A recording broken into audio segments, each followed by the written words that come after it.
guys, and welcome to Travel Tuesdays. So today I'm here with my friend Lauren. Hello!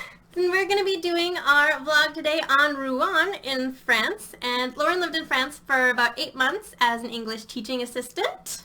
I had an amazing time, and I am a historian by training, and so I had to explore all the many historic sites that you can see in France.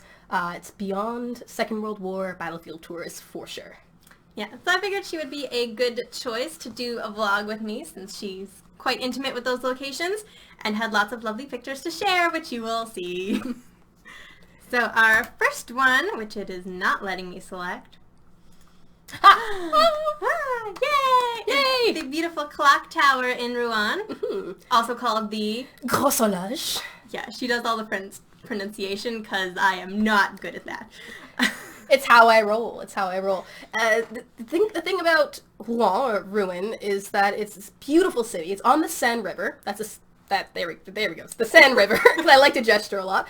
It's on the Seine River, so the same river that runs through the heart of Paris. But if you don't like how busy Paris is, if you don't like Parisians, perhaps, no, they're really nice people. I say that with all affection for my friends who are Parisian. But if you want a place where people are very warm and welcoming and has an immense amount of history and culture and museums, but don't necessarily want to hang out in Paris exclusively, it's a really great, like, mini Paris with its own history, but a gigantic clock instead of the Eiffel Tower in the center of town. Absolutely gorgeous clock, super fascinating, I believe built over 500 years ago. And the cool thing is, at the very middle, I can't gesture to it because it's covered in this, they have the clock face, and then underneath there's a little kind of little arch, and that actually shows the days of the week, using the different Roman gods. So yes. That's amazing. I knew you would like that. So, for example, Wednesday in French is mercredi, Mercury's day. So it shows Mercury. I never thought of that before.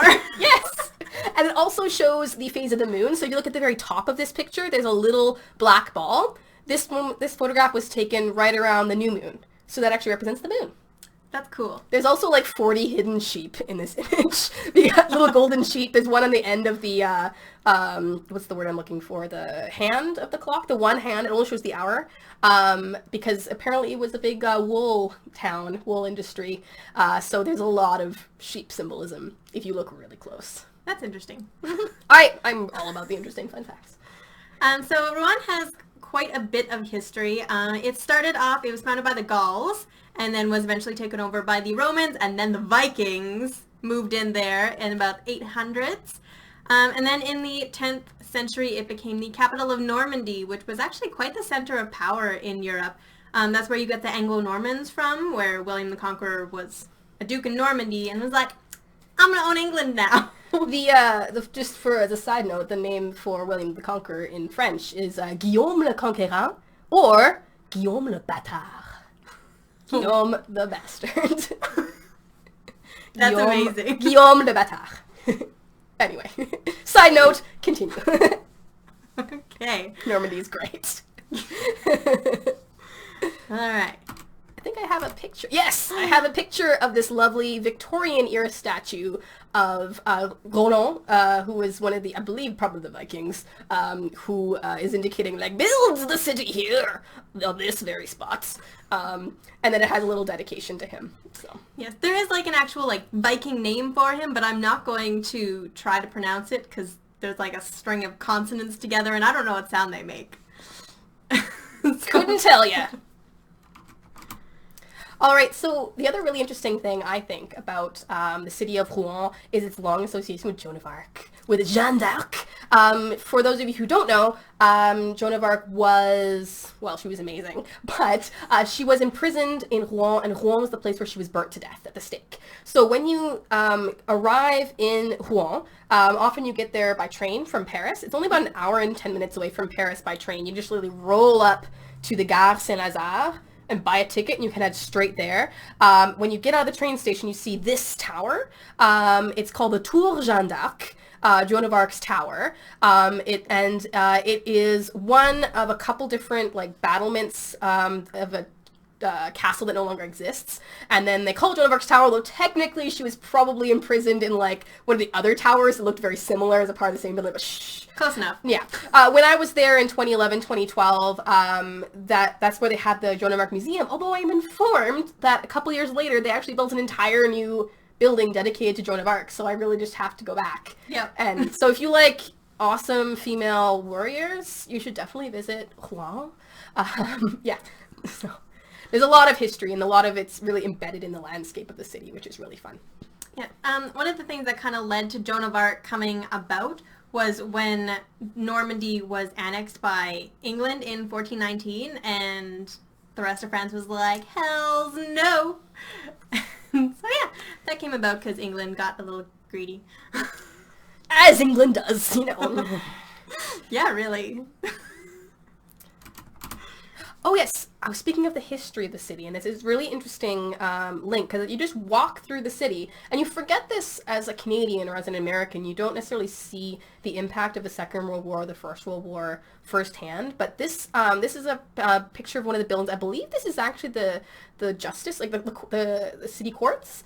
Right as you come out of one of the metro stops, you come out from the train and then you go up the set of stairs on Rue Jeanne d'Arc, Joan of Arc Street on the main road, and then you see shrapnel everywhere, shrapnel marks on these buildings, and that was from the takeover and then the later on the liberation of Normandy during the Second World War. So they have actually a little plaque right next to it, saying that these shrapnel marks were deliberately not repaired to give people a reminder of what the city went through during the war. So these are, you know, very visible marks on the city. I did notice that a lot in Europe. Anytime they have kind of any battle, they just leave pieces of it, because they did that the same thing when we were in Dublin. Right. And they had like all the bullet holes from the 1916 Rising. Mm-hmm. I was like, that's so cool, because they didn't fight any battles like that where we are, or there's no surviving buildings that you could see if they did. Yes. So I always think that's really cool when we're in Europe and they have stuff like that. Mm-hmm. In the First World War, Rouen was used sort of as like a supply-based location, and they set up a lot of military hospitals there.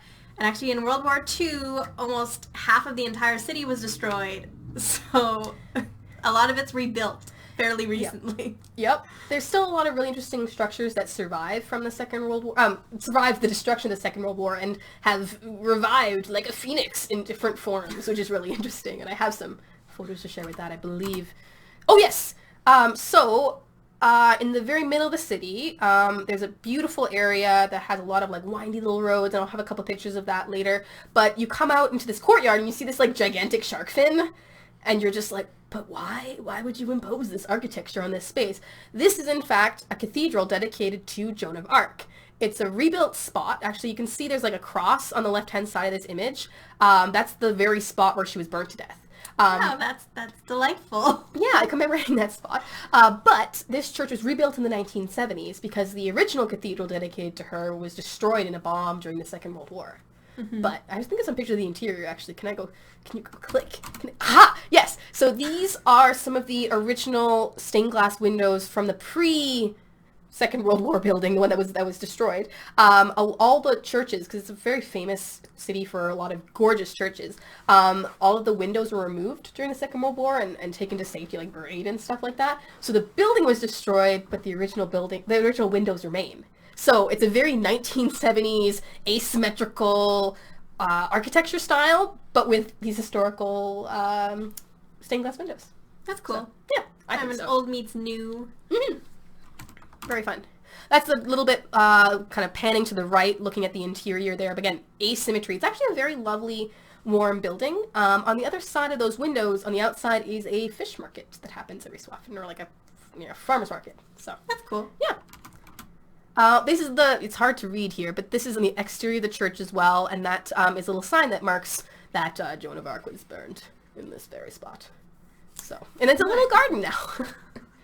Well, definitely garden's a little nicer than, execution spot. I'd say so. Yeah. Very nice. Contemplation at all.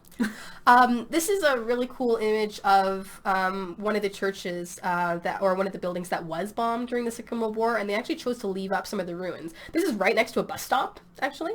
and just down the road from the other church. So, but this is not unusual in Europe, but not unusual in Rouen as well, to see these like remnant architecture. And for me, as a historian, I find like the imposition of history in public spaces like super interesting. Those reminders. That's what I love too, just being able to like turn the corner and be like, oh, there's a thing that's 1,000 years old. Oh, no big deal. I take people on tours sometimes to buildings here in Alberta, and then, you know, I'm like, here's a lovely historic structure registered with the federal government. It's from 1936. And all my European visitors are like, so?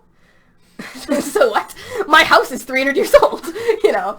I'm like, I swear it's a heritage building. So.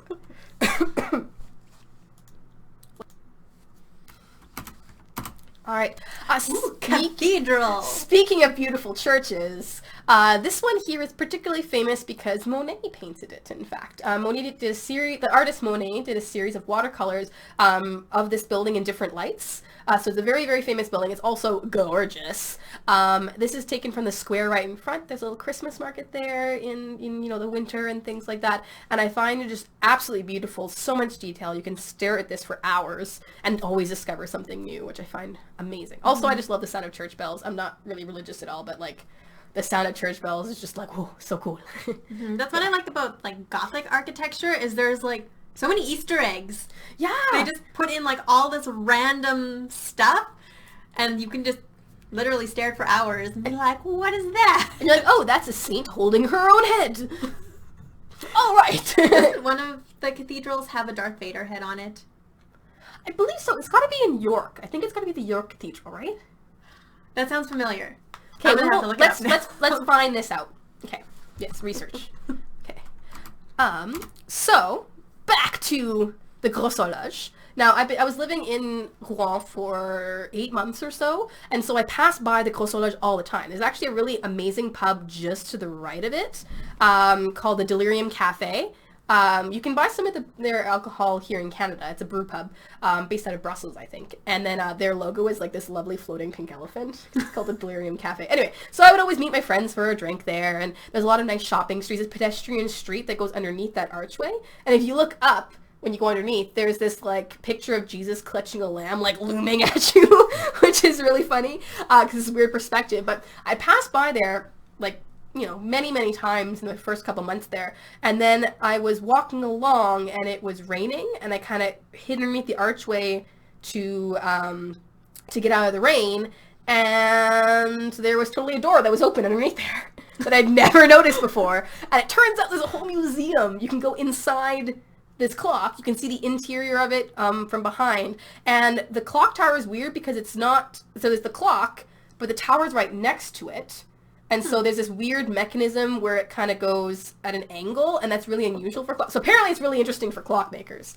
But gorgeous views and gorgeous like information. If you as an English speaker are going and you get the audio guide, it has this British voice and it's pretending to be, the conceit is it's a, who is it? It's the ghost of the clock attendant from like 1890 narrating what happened. And it's a weird audio guide, but it's pretty fun. Yeah. Anyway, I would definitely recommend it. It's only a couple euro to get in. I guess that's a different version of a ghost tour. Oh yeah, so this is the view of the pedestrian walking street, the cobblestones leading up to the Gros Horloge from the other side. You can see the clock on both sides, which is pretty cool. And you can see the clock tower on the left-hand side up there. You can actually climb up to the very top. Totally worth it. I think I have some pictures of it coming up next. Yes! You can get the best view, the most complete view of that beautiful cathedral from the top of the clock tower. Because the square in front of the cathedral is actually fairly small, you can only back up so much. So to get a full view and the full effect of the church, and also of the city, go up to the top of the clock tower, which is really fun. I think that's a lot of places, because tourists are like, well, obviously I want to go to this thing, but you can't see all of it unless you are far away from it. Exactly. Also, pro tip, if you are a resident of the area and can prove that with like something like with your address on it, once you pay once, you have essentially a free membership for the rest of the year. So you can go up whenever you want and take a look at the view. That's handy. Yep. Oh yes, so I love history. And I love just being able to walk, and you have these modern buildings or modern shops down below quite often, but then you have these like historical signs painted above. And even when we get that in Canada, I'm like, oh my god, that's amazing. Things like that. Like this one just says like a drugstore and then, painting and things like that. And it's merchants. I don't know. I just really enjoyed this picture. So, yeah. I just love the flaneur culture, the strolling along culture. Now, this is a picture of a building that's very typical of the area. It's a very typical Norman architecture, and I wish I could tell you what it was called. But it's made with not boards, but like crossbeams. Crossbeams, yeah. And then it's like what's the word I'm looking for, Erin? The white stuff. Plaster. Yeah. Plaster. That's the word I'm looking for. So this is a very, very typical Norman style. Remember this, because there's going to be a version of this later on that's pretty it looks quite similar between like the German and the Tudor style. Yeah. Very, very typically Norman though as well. I'm sure they were all influenced by each other. Yeah. Okay, so remember that image. So there's a lot of different churches in the city, and there's a lot of really cool hidden nooks. And one of the things that even a lot of people in the city don't necessarily know about is this place called the Etre Saint-Maclou. Saint-Maclou is the saint, and it's right behind the Église Saint-Maclou. It's a Saint-Maclou church, so it's sometimes hard to find. What you gotta look for is you gotta go behind the Saint-Maclou church, walk past like the delicious chocolate shops and all that, and then you look for this little sign, and it actually does say Etre Saint-Maclou on it. Then you gotta go through this creepy archway. Can you go to the next? So this is the archway from the inside, so you kind of go through here. It's very, very old looking. Can we continue? And then you get to this lovely courtyard. At the time I was there was this like art piece there with these signs. Ignore that, that's not normally there. And there's a little courtyard, like, oh, okay, I guess people just like stroll around and, have picnics here. And it's like, no, look closer. Let's look at the next picture. On all the crossbeams, there are like Danse Macabre, crossbones and skulls and things like that all drawn on them, and you're like, or carved into them, and you're like, what the heck, why? And apparently it was carved to dedicate to the victims of the 1348 plague, the Black Plague. Yes. And then it was an active cemetery until the late 1800s. So it was a place where they buried plague victims. But they have, on all these different crossbeams, they have these symbols of death, which is interesting to commemorate the place. How did they fit all of them? If that was like a 500-year use, that's a very small courtyard to fit plague victims that killed a third of Europe. I kind of assumed it was a pit, but that would make sense. But it's actually very small and interpretive signage. They were redoing some of the area, so. Yeah, there's a couple more images there of the skulls and crossbeams. It's very interesting. You can just like look at them and follow your way along, and very interesting for sure. But yeah, little hidden gem. My favorite place. There's a lot of really cool museums in Rouen. I mean, yes, you have the new Joan of Arc Museum, which I haven't been to, but I heard is good. There's the Ceramics Museum, which I didn't get into because it was under renovations when I was there. There's the Musée des Beaux-Arts, the art museum they have there that has a whole room dedicated to Joan of Arc imagery, which is pretty fun. And they also have a lot of Monet's paintings. So if you really enjoy Monet's work and Impressionism, and you couldn't get enough in Paris at the Parisian museums, there's a whole whack in Rouen as well. So I definitely recommend that. Like some of those cathedral images I was referencing, I'm pretty sure were there as well. And there's a lot of the museums also do little tours. Like when I was there, they had a program called Midi Musée, museum at lunchtime or at noon. And then they would do like 1 hour walking tours for like €2 or for free. I'd do that. Yeah, I would totally do that. And then it would be like a curator who would be like, I really enjoy sculpture in the 19th century. And then they would do a little tour about that. But I absolutely loved this particular museum. It was the Musée Le Sec des Tournelles, or the Musée de Ferronnerie, the Ironworks Museum, from this guy, Le Sec des Tournelles. He was apparently just a collector. He was an aristocrat of some kind. And in the 1920s, he's like, I have all of these iron things. Do you want to make a museum about it? And then, so it's literally just his collection, but it's put in an old church, very Gothic church. It was apparently decommissioned after the French Revolution. And then it's so this beautiful church interior, but then you have all these ironwork stuff there. You have, for example, you have some masterwork signage. A lot of, if you were in a guild, you would make a masterpiece to show that you are a master now, right? I never got that that's where that came from. That's what it comes from. So yeah, it demonstrates your skill. So you have some of those ones here, because they were often more practical, for example. I have a lot of images for this, so it's pretty fun. Let's just go through and narrate. Okay, I literally took pictures of everything, but like these are super adorable. These are tiny little pistols. They were like this big, right? Super cute. And there's nothing indicating there that they don't work. I was told by the curator that they did. So tiny little balls. It's too bad you can't do like demonstrations with stuff like that. Yeah. Anyway, super cute. Let's see what else we have. Oh yeah, you had keys. They had huge cases of keys. Some of them dating back to like the 300s. That's amazing. I know. They're really cool. There were ones that were like master locks and things like that. And a lot of them, again, were masterpieces too. And some of them, again, there was a lot of really elaborate lock boxes that like had the covers off so you can see all the intricacies. They were trying to make these like, thief-proof and things. Very cool. Anyway. Even just like the displays of sewing scissors.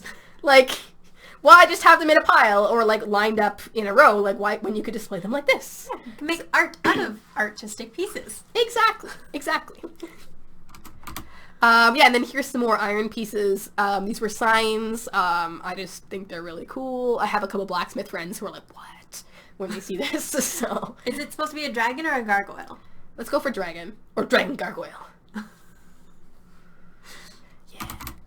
Okay, these are, they're used to create the host cracker in, because, when Catholics have the bread and break the bread and, things like that. But the funny thing is, in French it's hostie, and in Quebecois French it's a swear word. So they were like, these are made to make swear words. And they were like, okay. So I quite like, but they're very elaborate, which is really interesting. The other interesting thing, I don't think I have a picture of it here, they had the original kilogram of Normandy. And you're like, what? What? Kilogram is like an abstract measurement. But no, when you first introduced the concept of metric, you had to send out examples of, like, so here is a meter. Make all your rulers based off of this one. And same thing with a kilogram. So everyone was given an example of a kilogram and things like that. So they had the original kilogram of Normandy in this museum. Yeah, anyway. Nerds. So, okay. Okay, this is really cool. So it is an inkwell. There's a couple of these. They're inkwells and like the desk organizers, and you put your pens in and quills or whatever. But on the right-hand side of both of these, you'll be able to see there is a little kind of like a beak-looking thing. That is meant to hold a flint. And it's the same mechanism you'd have on a musket.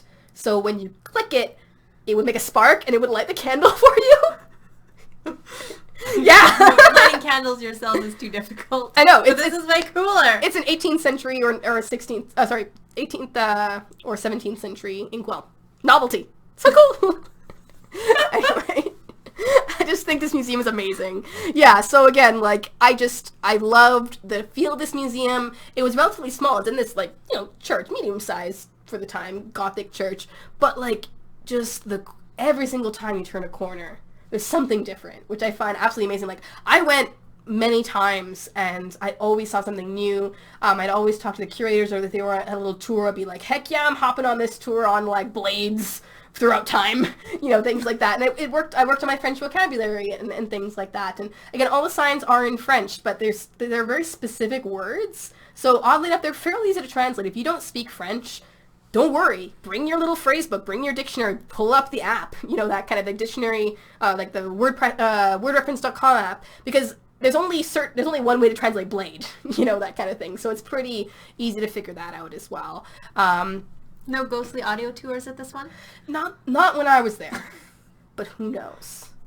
Who knows? I guess even if you couldn't tell what they were, it's still fun to wander around, because you could probably, guess at vast majority of the things there. Oh yeah, play guessing games. That could be even more fun.